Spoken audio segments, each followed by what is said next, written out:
Assalamualaikum warahmatullahi wabarakatuh. Baiklah, pada kesempatan kali ini Ibu akan membawakan materi zat dan perubahannya.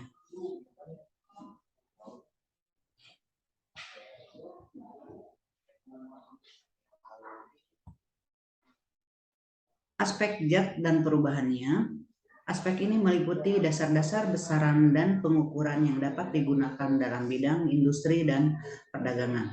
Berbagai jenis dan sifat zat yang dibedakan secara kimia dan fisika, ciri-ciri dari perubahan zat secara fisika dan kimia, serta unsur, senyawa, campuran dalam kehidupan sehari-hari dalam perspektif ekonomi dan sosial.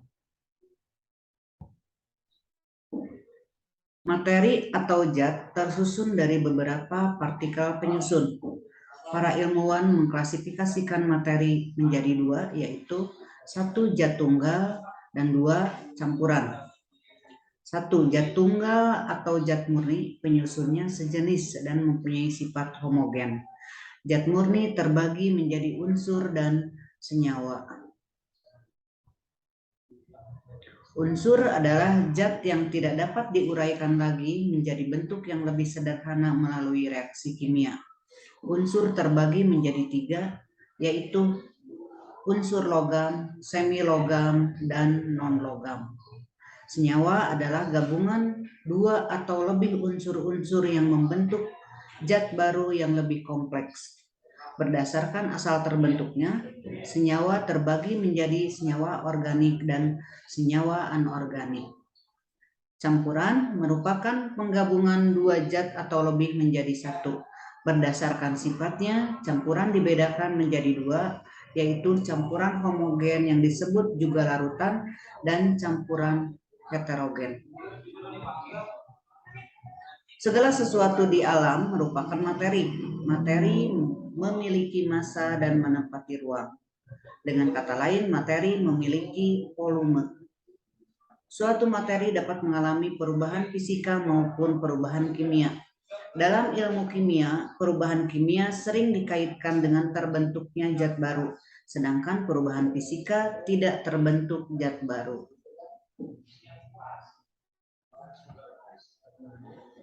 Perubahan materi dalam kehidupan sehari-hari.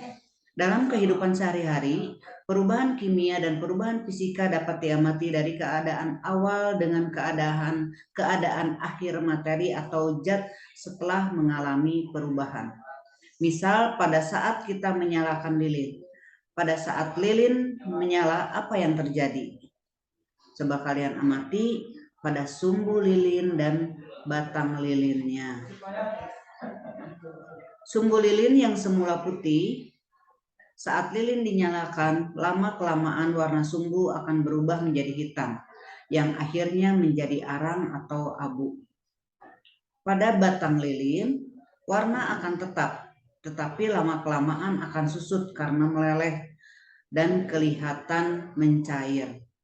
Hal ini menunjukkan bahwa lilin yang terbakar akan mengalami dua perubahan, yaitu perubahan fisika ditunjukkan pada batang lilin yang meleleh dan perubahan kimia pada sumbu yang lama-kelamaan menjadi arang atau abu. Satu, perubahan kimia. Dalam ilmu kimia, perubahan zat yang dapat menghasilkan zat baru dan sifat awal zat berbeda atau tidak tampak lagi maka disebut mengalami perubahan kimia. Contohnya pembuatan tempe, pembuatan tape. Di sini udah jelas gambarnya. Nah, pembuatan tempe dibuat dari kacang kedelai. Setelah diolah menjadi tempe, kacang kedelai yang semula berupa biji-bijian, wujud dan rasa sudah mengalami perubahan dan tidak dapat kembali lagi seperti wujud semula. Ini menunjukkan bahwa pembuatan tempe dari kacang kedelai mengalami perubahan kimia.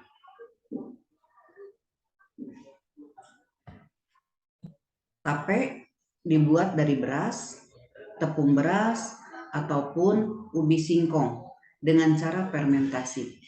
Untuk membuat tape biasanya digunakan ragi sebagai bahan fermentasi agar menghasilkan tekstur ubi singkong yang lunak dengan cita rasa manis dan agak asam. Beras wujud semula berupa biji-bijian dan singkong wujud semula berupa umbi. Setelah diolah menjadi tape, wujud sebelumnya tidak akan bisa kembali menjadi biji beras lagi atau umbi singkong lagi yang keras di samping sudah berubah rasa. Ini menunjukkan bahwa pembuatan tempe dari kacang kedelai, tape singkong dari ubi singkong, tape ketan dari beras ketan menunjukkan perubahan kimia. Kedua, perubahan fisika adalah perubahan zat tanpa disertai terbentuknya zat baru. Contoh tepung beras, larutan air gula. Beras adalah makanan pokok penduduk di Indonesia. Beras yang ditumbuk atau digiling menjadi tepung hanya menunjukkan perubahan bentuk dan ukuran saja. Sifat molekul yang dimiliki tepung beras masih sama seperti sifat molekul pada beras. Tidak ada penambahan zat yang sifatnya baru, warna zat juga tetap dan tidak mengalami perubahan. Dalam ilmu kimia, perubahan zat tanpa disertai terbentuknya zat baru disebut perubahan fisika. Perubahan fisika yang lain dapat diamati pada lingkungan di sekitar kita. Proses melarutkan gula dalam air. Gula yang semula berbentuk kristal atau butiran setelah dilarutkan akan hilang, tapi tetap berasa manis. Sifat gula semula masih tetap dimiliki larutan gula, hanya bentuk dan wujudnya yang berubah.